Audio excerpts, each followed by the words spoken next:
রাষ্ট্রপক্ষ থেকে আনিত যে চার্জের অভিযোগ এসছে সেই ফর্মাল চার্জ তার বিরুদ্ধে আমি ডিসচার্জের প্রেয়ার করেছি। আমি ডিসচার্জে তাদেরকে অব্যাহতির প্রার্থনা করেছি। অব্যাহতির প্রার্থনার মূল যে বিষয়গুলি ছিল সেগুলো এই যে তার বিরুদ্ধে যে সমস্ত কথাবার্তা এসছে সেগুলো কল্পিত, উদ্দেশ্য প্রণোদিত, রাজনৈতিক উদ্দেশ্য প্রণোদিত এবং যেগুলো কোনো সত্যিকারের ভিত্তি নাই এবং ওনার যে রাজনৈতিক দর্শনে এবং দীর্ঘ বছরের শাসনামলে এই সাবেক প্রাইম মিনিস্টারের যে সমস্ত কল্যাণ, যে সমস্ত ভালো ভালো কাজ, এই সব বিষয়ে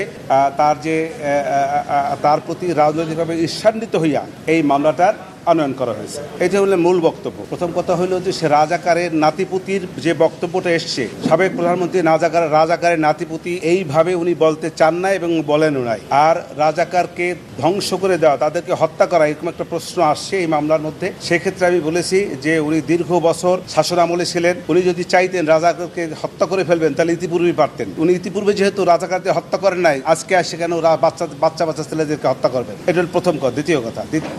দ্বিতীয় কথা হলো ওনাদেরকে বলা হয়েছে যে তাপস সাহেবের সঙ্গে উনি ফোনালাপ করেছেন, সেই ফোনালাপে বিভিন্ন ছাত্রদেরকে হত্যার নির্দেশ দিয়েছেন। আমি বলেছি এটা সঠিকটা, এরকম কোনো নির্দেশ প্রশাসনের পক্ষ থেকে কোনো ডকুমেন্টারি কোনো এভিডেন্স তাদের কাছে নাই। তৃতীয় কথা হলো যে রংপুরে বেগম রোকেয়া বিশ্ববিদ্যালয়ের ছাত্র আবু সাইদের যে হত্যার নির্দেশ দিয়েছেন, এরকম কোনো বক্তব্য, যে বক্তব্যগুলো এনেছে এগুলো সঠিক নয়। কারণ হলো এরকম কোনো ডকুমেন্টারি এভিডেন্স এ রাষ্ট্রপক্ষে তার যে দাখিলীয় কাগজপত্র তার মধ্যে নাই।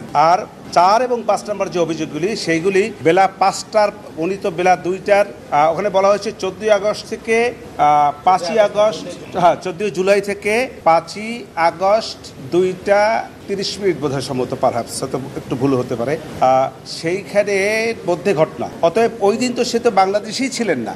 অতএব এই তার বিরুদ্ধে যে অভিযোগগুলি 2, 4 এবং 5 নম্বর এসছে এটা ওনার বেলায় প্রযোজ্য না।